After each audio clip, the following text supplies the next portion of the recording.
For those that are more familiar with the Community Investment Fund, you'll notice a streamlining of the model. We're aiming to reach the same objectives through a different approach and timing. First of all, the streams have been harmonized. There's only one funding stream. We will not be funding organizational development or innovation and collaboration as separate initiatives. Rather, they are going to be built into the funding for community-based services and the approach for business. Secondly, the community results remain the same.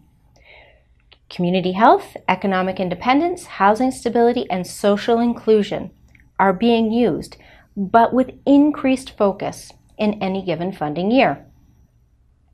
This new model has a standard 3-year funding term, a staggered implementation, and each community result does not enter at the same time. There's increased focus on the community results, and an annual call for proposal that addresses 1 or 2 community results will happen each year. The first community result to enter the 3-year term of funding is social inclusion in 2019. This community result does not have any known changes and represents a broad range of services to help residents feel engaged and connected. The call for proposal will happen in 2018 for funding to begin in 2019 to 2021. Community health will enter the 3-year term in 2020, so the call for proposal will be happening in 2019. The funding term for successful projects will be in 2020 to 2022. The community results of housing stability and economic independence will both enter into 3-year funding terms in 2021, so the call for proposal will happen in 2020. Both of these community results could have some changes as the province continues its work in the housing and employment areas. By having them enter into the model last, we hope to have a clearer idea of what types of services will be needed to be funded by community investments. To accommodate the staggered schedule to enter the 3-year model, 2018 contracts under community health, economic independence, and housing stability will be extended if the agency is interested in delivering the project and the project successfully achieves the targets in the 2018 contract. Community health projects may be extended for a year, while economic independence and housing stability projects may be extended for up to 2 years. The opportunity for new projects for these community results will not be available at this time. So in summary, in 2019, social inclusion projects that are successful in the call for proposal for 2019 funding will enter a 3-year term. Community health projects from 2018 may be extended by a year, while economic independence and housing stability contracts from 2018 may be extended for a total of 2 years. That's 1 plus another year extension. The call for proposal process will also be streamlined. So what's different? We're going to have a 1-stage call for proposal process, where previously we had a 2-stage process.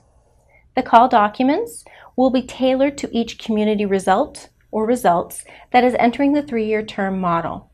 Previously, the same call documents were used. The timing for the call for proposal will be changing. The call for proposals for 2019 to 2021 term for social inclusion are scheduled to be released at the end of July. And previously, we had one released in the spring and stage 2 released in the summer. So what's the same? The target population is the same. It's residents experiencing low and moderate income. The call for proposal process will be administered by the York Region Procurement Office and will adhere to our purchasing standards. The call documents will include application and guidelines. We will also continue to communicate with community agencies about the call for proposal through the Community Development News e-blast, the bids and tenders system, website updates, and a variety of mainstream communications media. We will be holding an information session once the application documents have been released. Proposals will be evaluated based off of published evaluation criteria in the guidelines. Community agencies that submitted social inclusion proposals will be advised of the outcome of the evaluation in November of 2018. As stated, there have been changes to organizational development and innovation and collaboration. They have been harmonized into one funding stream and are both very much still a part of the funding model and how we do business.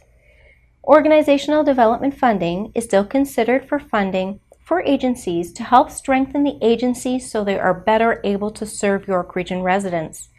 To apply for funding for these agency strengthening initiatives, such as strategic plans, feasibility studies, or board governance projects, agencies will be able to apply within the application for service delivery when the call for proposal process is due.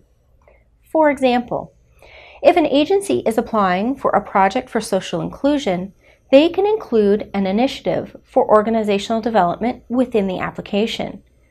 One organizational development project per agency per year, please. For example, if an agency is approved for 2 projects, only one organizational development initiative would be funded because it works to build the capacity of the agency overall. Innovation and collaboration didn't have many successful applications, and in 2018, there were no successful projects and very few in the years before that. So instead, we will be incorporating innovation and collaboration into our approach for funding and capacity building. Projects that have a collaborative approach between agencies to deliver resident services can still apply for funding, but under the community result, as it is scheduled to enter the new model.